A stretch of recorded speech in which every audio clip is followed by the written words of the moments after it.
pesquisar sobre isso, que assim a gente vai ser um discípulo de Cristo melhor. Amém? E dentro disso, quero que você abra suas Bíblias em 2 Timóteo, do capítulo 4, do versículo 1 ao versículo 5.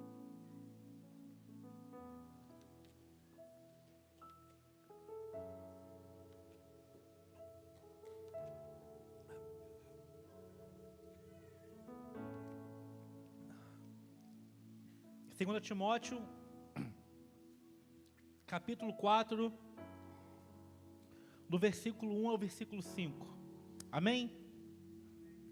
Diz assim: conjuro-te, pois, diante de Deus e do Senhor Jesus Cristo, que há de julgar os vivos e os mortos na sua vinda e no seu reino, que pregues a palavra, insta a tempo e fora de tempo, redarguas, repreendas, exortes com toda a longanimidade e doutrina, porque virá tempo em que não sofrerão a sã doutrina, mas tendo comichão nos ouvidos, amontoarão para si doutores, conforme as suas próprias concupiscências, e desviarão os ouvidos da verdade, voltando às fábulas. Mas tu, sê sóbrio em tudo, sofre as aflições, faz a obra de um evangelista, cumpre o teu ministério. Vamos orar mais uma vez?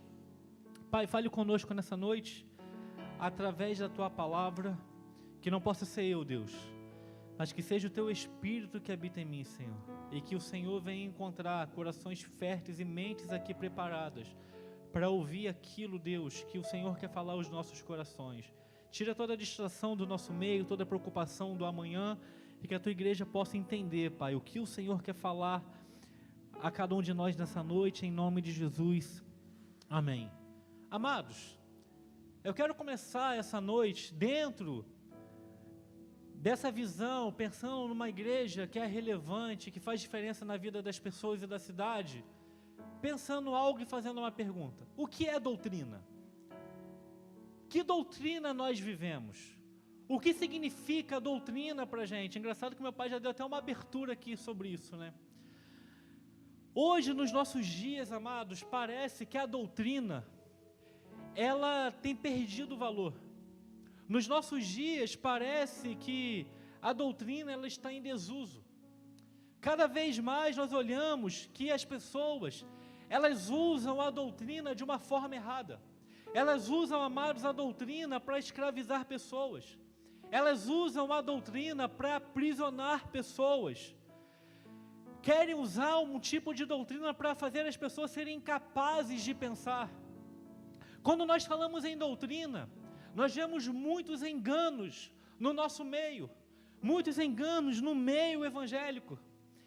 E por conta das ideologias que estão aparecendo no nosso meio, cada vez mais, amados, nós vivemos uma época em que as pessoas defendem com unhas e dentes o suposto livre pensamento. O que é, amado, o suposto livre pensamento? É como que se você pudesse pensar fora da caixinha. As pessoas começam a falar assim: olha, com todas as ideologias que tem aí nesse mundo, pense o que você quiser, pense fora da sua caixinha, saia da sua caixinha, ouse pensar fora da sua caixinha. Mas, amados, quando nós começamos a pensar sobre isso, nós vamos ver que ninguém pensa fora da caixinha.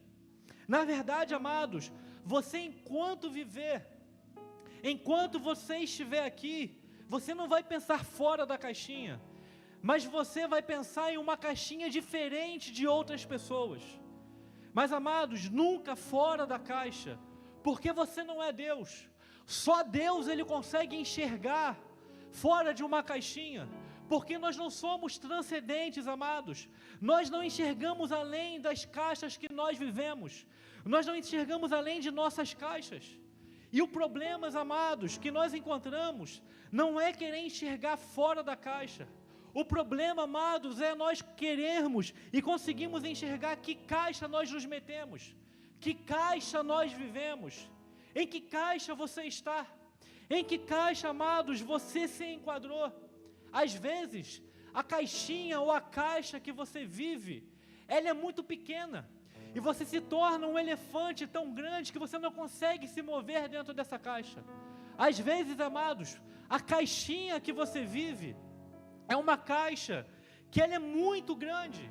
E por ela ser tão grande, amados, você não consegue se dar conta do que ela representa. Mas uma coisa nós podemos começar a pensar nessa noite.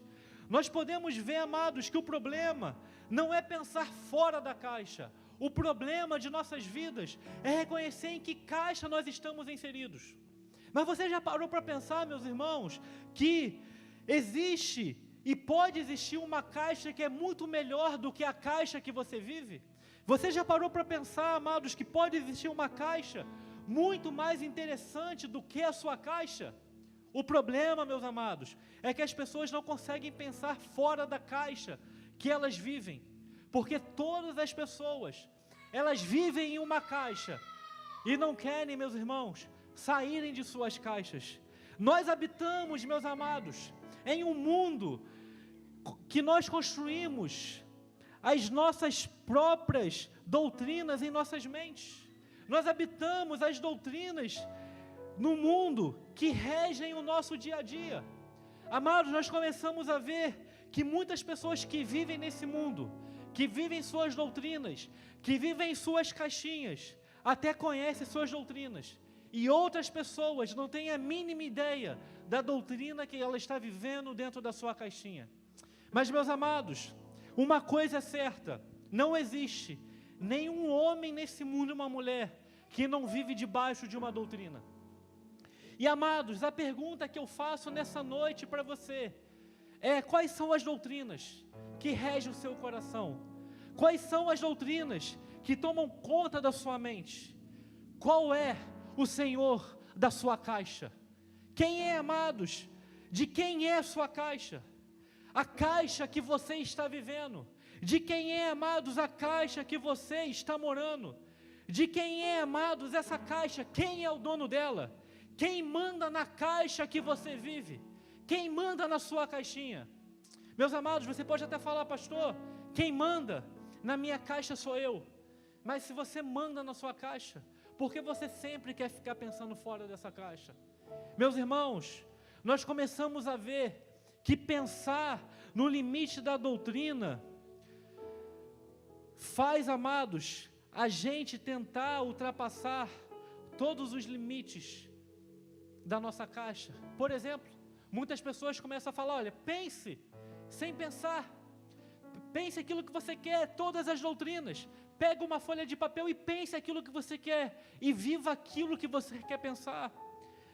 Mas, amados, nós vamos ver que quem vive assim começa a querer viver um livre pensamento, começa a querer falar: olha, viva o teu livre pensamento, viva a ideologia que você quiser, seja um livre pensador. Mas, amados, sabia que o livre pensamento também é uma doutrina? O livre pensamento também é uma caixinha. A pergunta que nós fazemos é, então, quem é o dono da caixinha do livre pensamento que fale, pense e viva todas as doutrinas e todas as ideologias que você quiser? Meus amados, nós vamos ver que Agostinho, ele pensando sobre isso, em 397 depois de Cristo, ele escreve um tratado chamado da doutrina cristã.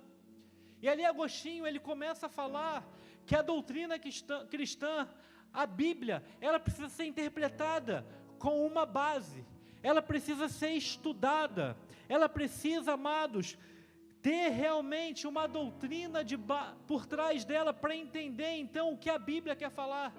Mas muitos naquele tempo não entenderam o que Agostinho estava falando, e se levantaram contra Agostinho falando: olha, Agostinho, nós não precisamos de uma doutrina, nós só precisamos do esclarecimento do Espírito Santo, uma vida de oração, iluminação do Espírito Santo, a gente vai entender a Bíblia. Amados, e começaram então a se manifestarem contra Agostinho, começaram a falar: Agostinho, para que doutrina? Para que viver uma doutrina? Eu vou orar e o Espírito Santo, ele vai me revelar aquilo que ele quer falar. Eu não preciso de teólogos, eu não preciso de doutrina, eu não preciso de confissão de fé, Eu não preciso de credo. Eu vou orar. O Espírito Santo, Ele vai revelar aquilo que eu li. E pronto, eu tenho uma vida de oração e de iluminação do Espírito Santo. Eu vou entender o que a Bíblia está falando. Amados, esses sempre foram os mesmos argumentos que nós escutamos dos maiores hereges ao longo da história da Bíblia e das Escrituras. Então nós vamos ver que, sem nós percebermos, se nós não temos uma doutrina, as maiores heresias vão surgir, sabe da onde? Da sua mente, da nossa mente, quando nós estivermos lendo a Bíblia. E quando nós começamos a olhar então a história da igreja, deixa eu tirar isso aqui. Quando nós começamos a olhar a história da igreja, meus amados, nós vamos ver que a reforma protestante, ela, meus irmãos, não nos ensinou o que a Bíblia deveria estar em nossas mãos, para que a gente pudesse interpretar a Bíblia livremente. Nenhum reformador, ele interpretou ou defendeu o livre pensamento. Mas na verdade, amados, nós vamos ver que o que cada reformador, ele defendia era o que? O livre exame. O que é o livre exame?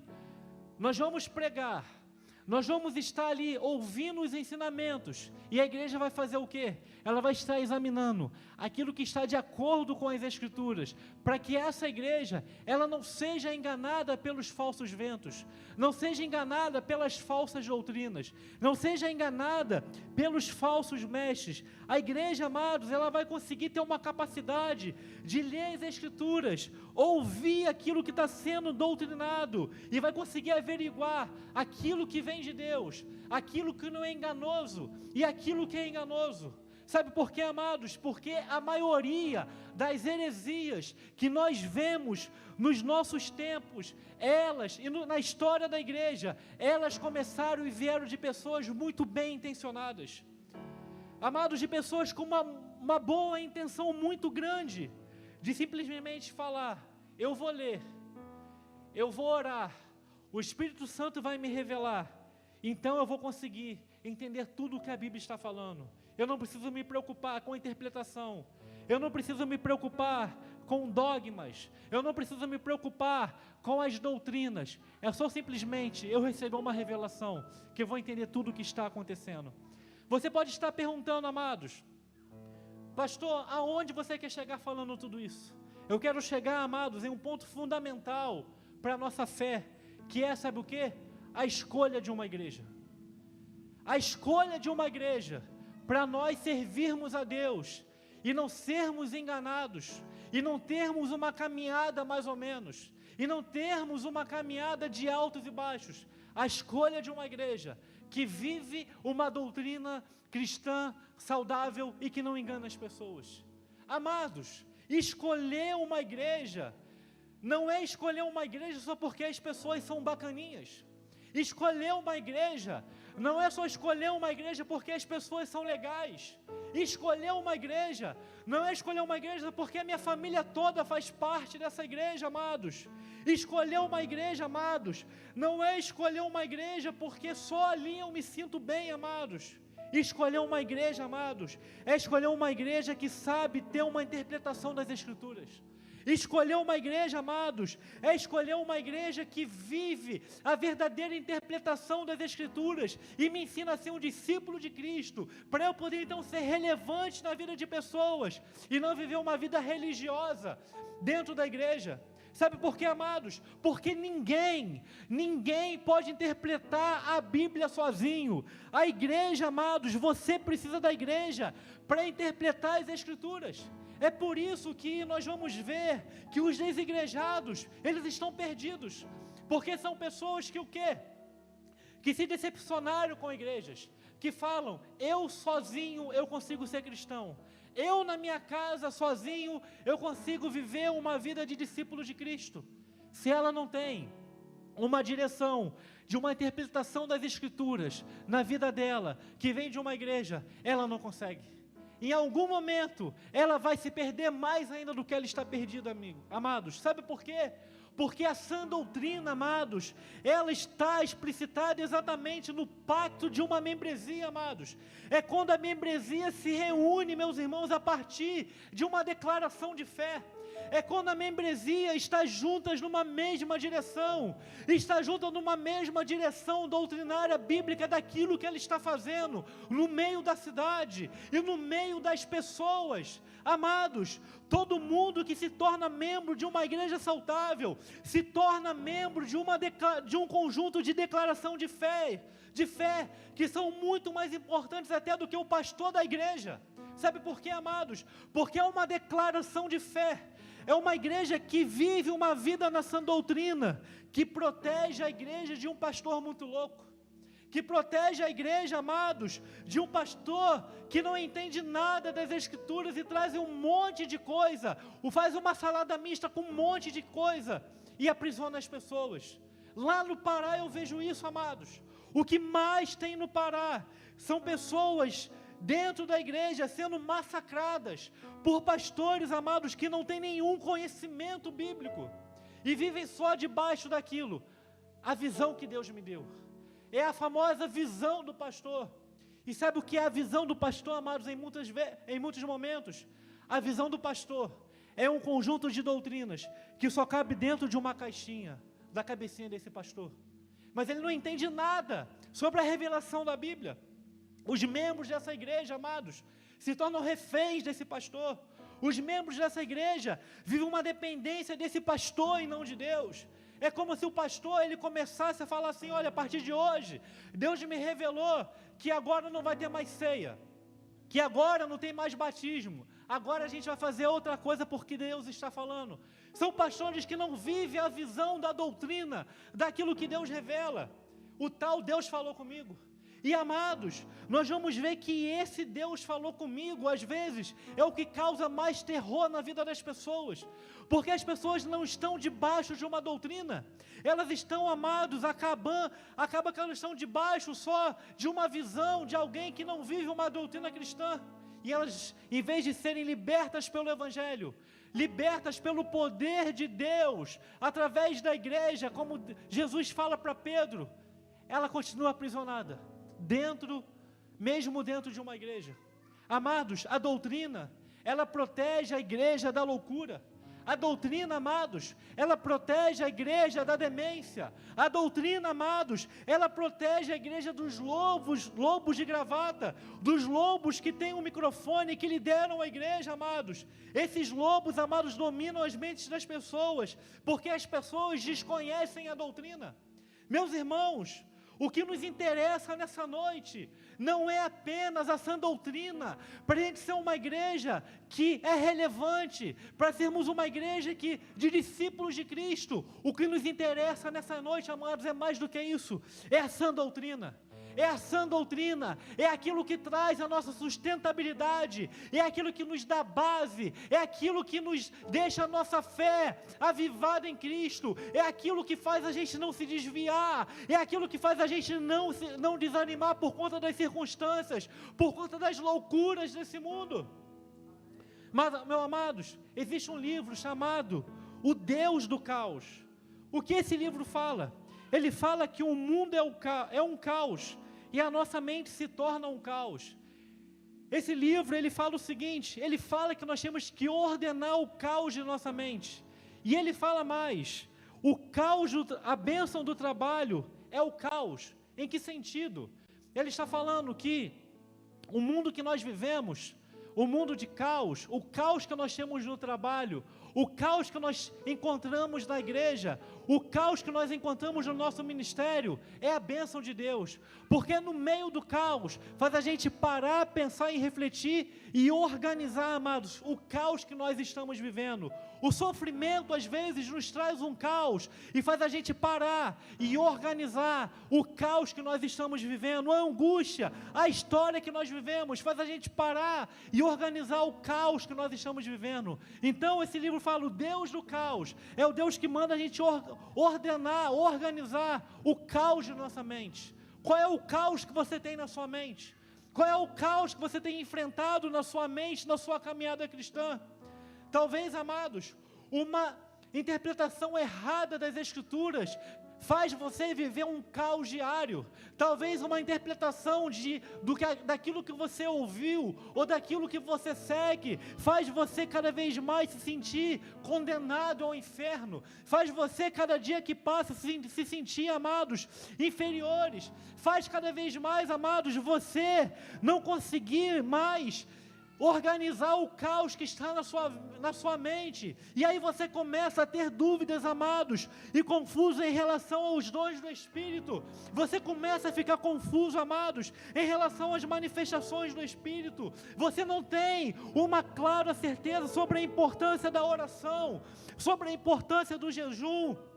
A confusão, amados, que envolve a vida cristã, talvez o caos da sua mente, faz você não entender o que é ser um discípulo de Cristo, faz você não entender o que é uma prática de vida cristã. E, amados, toda essa confusão, ela precisa ser ordenada. E como que essa confusão é ordenada? A Bíblia nos dá, amados, um instrumento para ordenar o caos de nossa mente, ordenar a caixinha que nós estamos inseridos, que é a sã doutrina, que são as Escrituras, que é a palavra de Deus, que é a revelação do próprio Deus.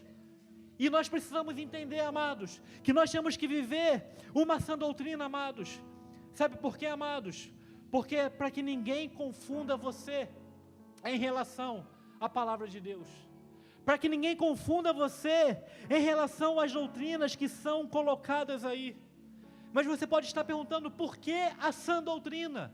Ela é tão importante, pastor? Por que a sã doutrina ela é tão importante para os nossos dias? Meus amados, porque Deus, Ele não faz uma obra com seu Espírito, se não for por meio da pregação do verdadeiro Evangelho. Meus amados, o Evangelho tem que ser baseado na sã doutrina.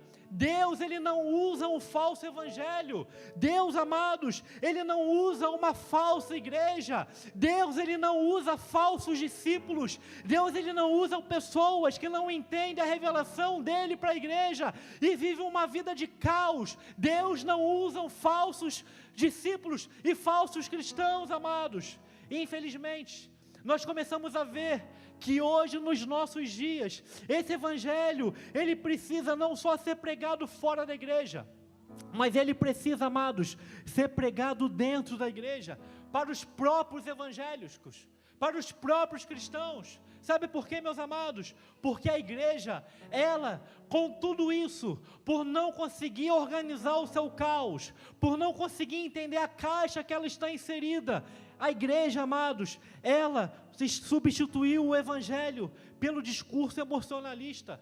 Ela substituiu e abandonou o Evangelho pela pregação de um Deus deísta, de um Deus, amados, moralista, de um Deus humanista, de um Deus terapêutico, um Evangelho, amados, que fala assim, ó, Ele não é todo-poderoso, Ele não é soberano, mas Ele é amoroso, e Ele vai estar com você mesmo que você vai para o inferno. É só você vir para cá, porque Ele é amoroso. Ele vai te aceitar fazendo tudo aquilo que você faz, e Ele vai te aceitar, porque Ele não é mais um Deus poderoso, Ele é só amoroso. Amados, nós vamos ver que um Deus que não é verdadeiro não pode salvar você. Deuses falsos, amados, não salvam ninguém, porque deuses falsos só existem dentro da sua caixinha. Qual é o Deus que você tem servido? Qual é o Deus que está dentro da sua caixinha? Meus amados, nós vamos ver que só o verdadeiro Deus não se prende a nenhuma caixinha. Mas só o verdadeiro Deus, amados, Ele pode conceder para os homens uma caixa segura para eles viverem e para eles pensarem, amados. Eu não estou dizendo, amados, para você viver fora da caixa, mas nessa noite eu estou te desafiando a mudar de caixa, a ir para a caixa que está inserida o próprio Deus, a ir para a caixa que está inserida um Deus que revela essa doutrina, que revela a Bíblia, um Deus de uma igreja que não te aprisiona, de uma igreja que não te faz um moralista, que não te faz um religioso, mas que te faz, amados, um adorador, amados, te faz um servo de verdade, te faz aquele que vai viver uma vida com Deus, uma caminhada com Deus, sabendo que Ele é o Deus que se revela a você e que está dentro da sua caixa com você. a pergunta que nós fazemos nessa noite é: quem é o Senhor da sua mente? Quem controla a sua mente? Qual é o critério da sua mente?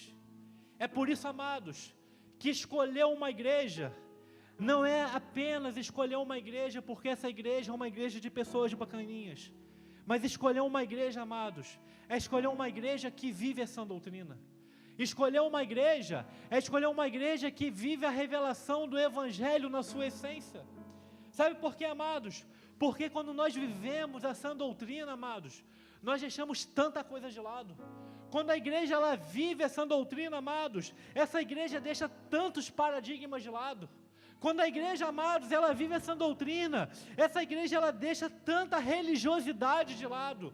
A igreja, amados, quando ela vive essa doutrina, ela muda, amados, da caixinha do julgamento, da caixinha da tradição para a caixinha da verdadeira adoração, amados.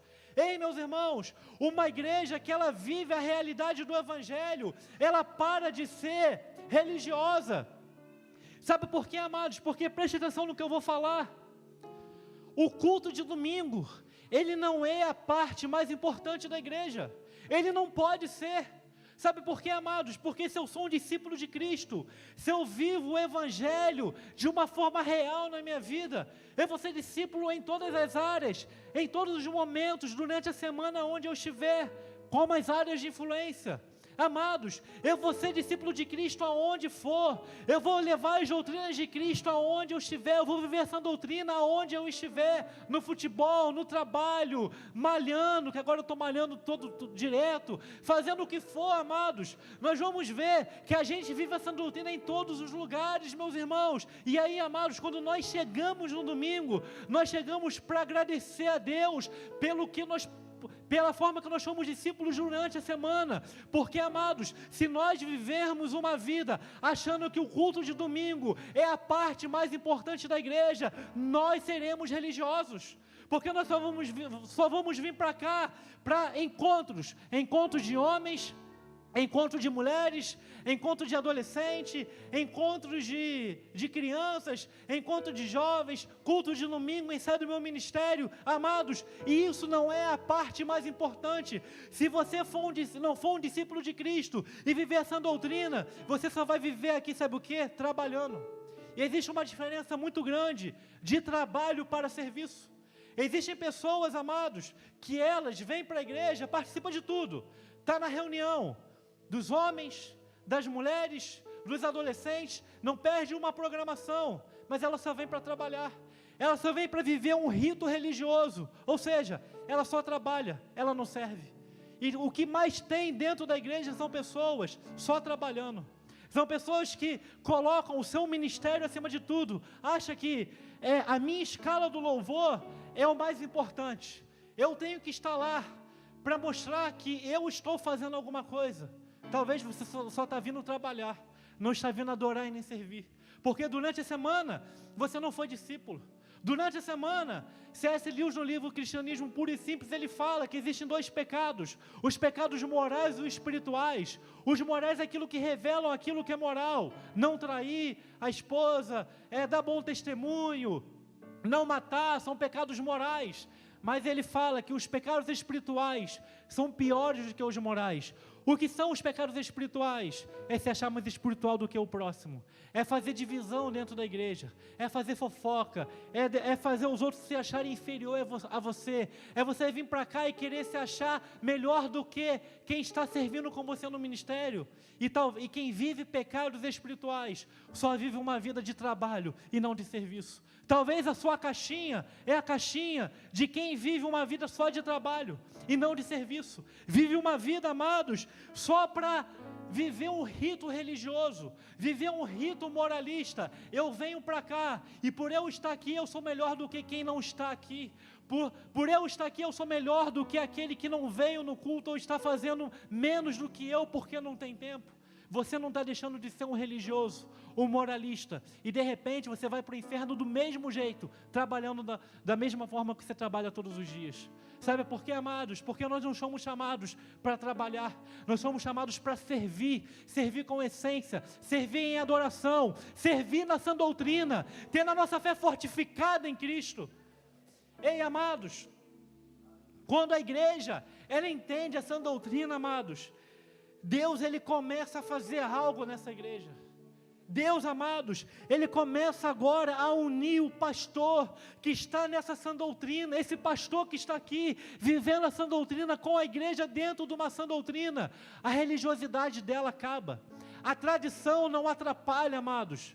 A partir do momento que a tradição denominacional é maior do que a obra de Deus na minha igreja, na minha vida, ela está me atrapalhando sim. A tradição não é maior do que a obra de Deus, amados. Ei, a minha vida não é maior do que a obra de Deus. Quando Deus, ele começa a unir o pastor que vive na sã doutrina com a igreja que vive na sã doutrina, os dois entram para uma mesma caixinha.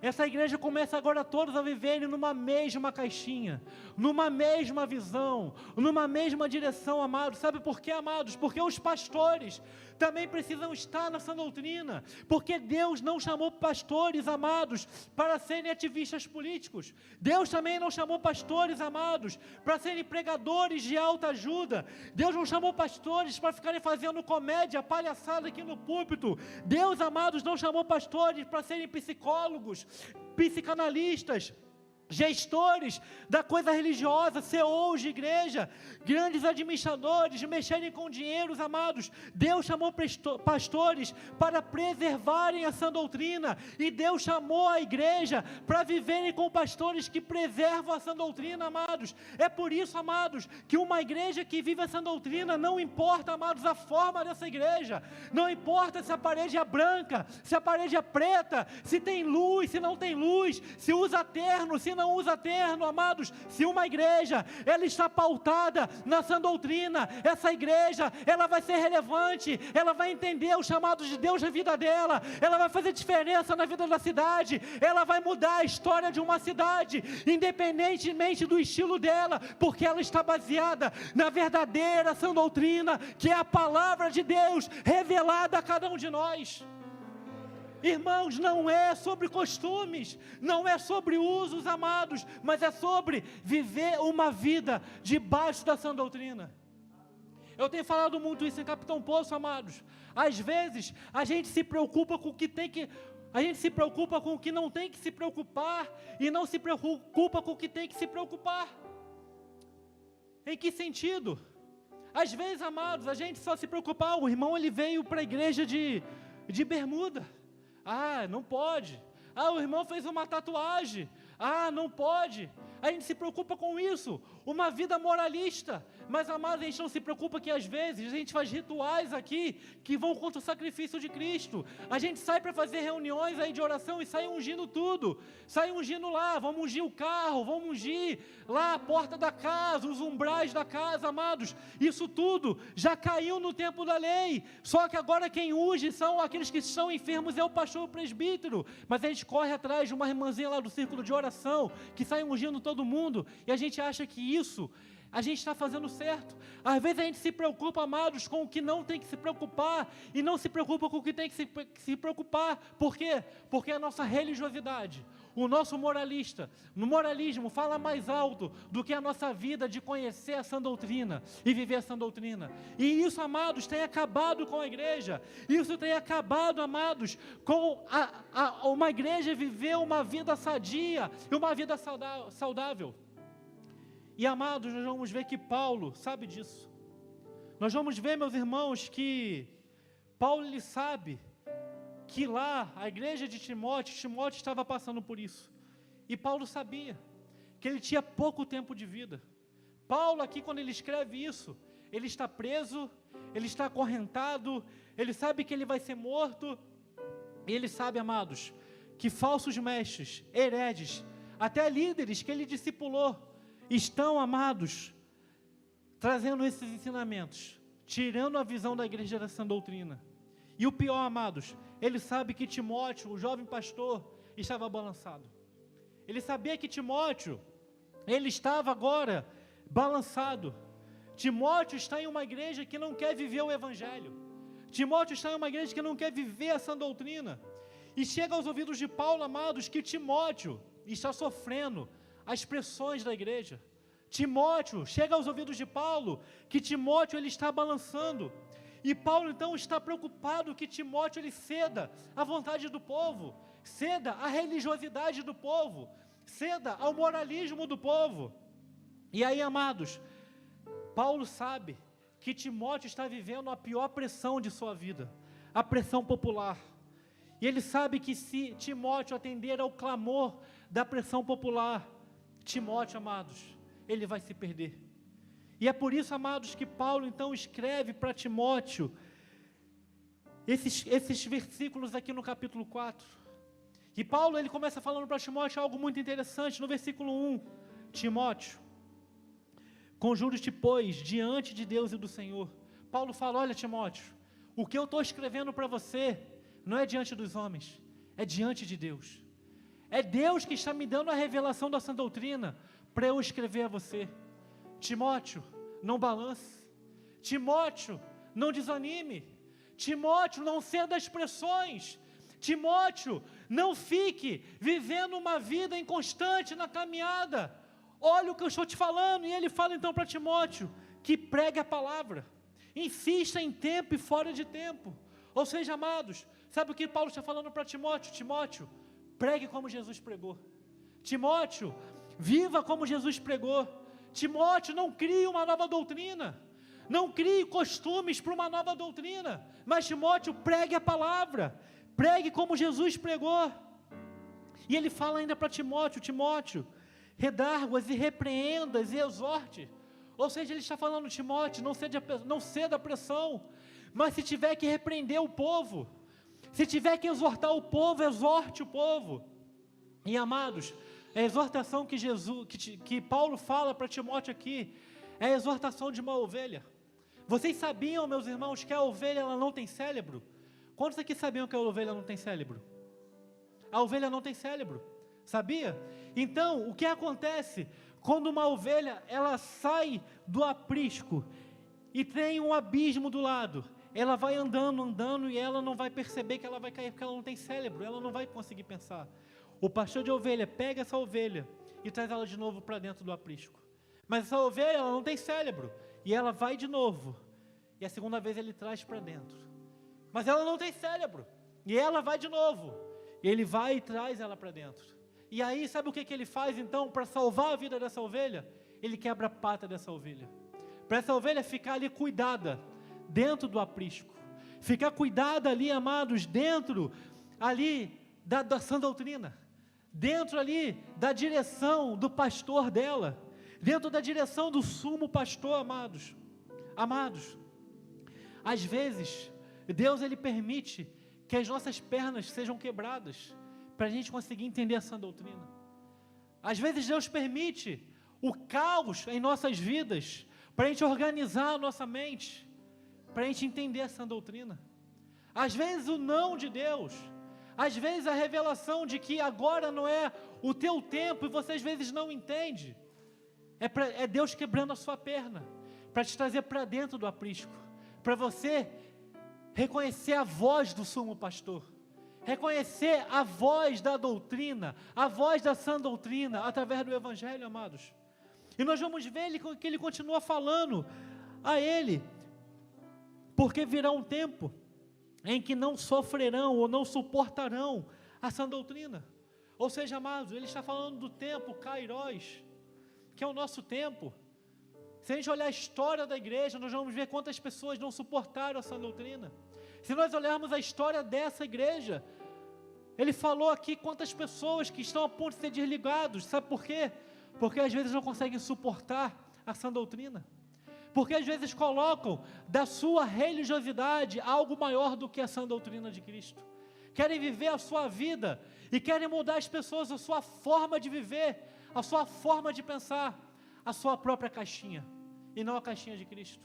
Mas, amados, nós vamos ver que o sistema é criado dentro da igreja pela nossa caixinha para destruir a sã doutrina. Você sabia, amados, que o que destrói essa doutrina, às vezes, é o sistema que é criado dentro da igreja. São pessoas que criam sistemas dentro da igreja, e eles vão contra a sã doutrina, quebram a sã doutrina, amados. E as pessoas que vivem assim, chega um tempo, meus irmãos, que elas só querem uma pregação para elas mesmas. Elas só querem uma igreja para elas mesmas. Elas só querem um pastor para elas mesmas. Se tornam os donos de igreja. Talvez, na sua caixinha, você está sendo um crente assim, que quer uma mensagem só para você, que quer um pastor só para você, que quer uma igreja só para você, só pela forma que você pensa, só pela forma que você acha que deve ser, e você não está aberto a enxergar que existe uma caixinha muito melhor do que a sua caixinha. Sabe por quê, meus irmãos? Porque essa doutrina no grego, na palavra original, ela significa higiênico ou higiene, ou seja, é aquilo que é saudável. Por isso, amados, a sã doutrina, ela não tem a ver com salvação, mas a sã doutrina, amados, ela tem a ver com saúde da igreja. É a doutrina da igreja, é a doutrina da saúde da igreja, ou seja, é a saúde da igreja, da vida diária da igreja. A pergunta que eu faço para você nessa noite: será que você tem vivido essa higiene da sã doutrina? Ou será que você está aqui há 10, 20, 30 anos e ainda continua sujo? Ainda não se limpou? Desculpa a expressão, ainda está todo cagado. Qual é a doutrina que você tem vivido? Qual é a caixinha que você tem vivido dentro da sua vida religiosa, dentro da sua vida cristã? Se nós queremos ter uma igreja relevante aqui na Japuíba, que faz diferença na vida da cidade, em Angra dos Reis, nós precisamos sair da nossa caixinha e irmos para a caixinha de Deus, porque a nossa caixinha nos limita, mas a caixinha de Deus nos liberta. E talvez a sua vida é uma vida que você ainda não mudou de caixinha, está preso só à sua religião e não à obra da salvação de Deus. Você pode ficar de pé nessa hora?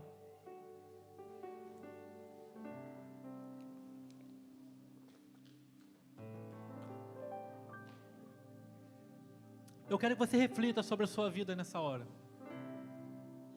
Eu quero que você reflita sobre a sua caminhada, sobre como que você tem enxergado a igreja, sobre como que você tem enxergado a obra de Deus na igreja, mas mais do que isso, como que você tem sido um discípulo de Cristo? Quem é o Senhor da sua caixinha? Quem é o Senhor da sua vida? Quem é o Senhor que tem guiado os seus pensamentos? Será que você só está aqui para trabalhar? Só para mostrar que está fazendo alguma coisa na igreja? E se achar melhor do que os outros? Será que a sua motivação é só vir para a reunião do meu ministério e o resto não importa? Você está na caixinha errada. Será que a minha motivação é só mostrar que é o meu ministério que faz, que sou eu que faço? Você está na caixinha errada. Ore pela sua vida nessa hora.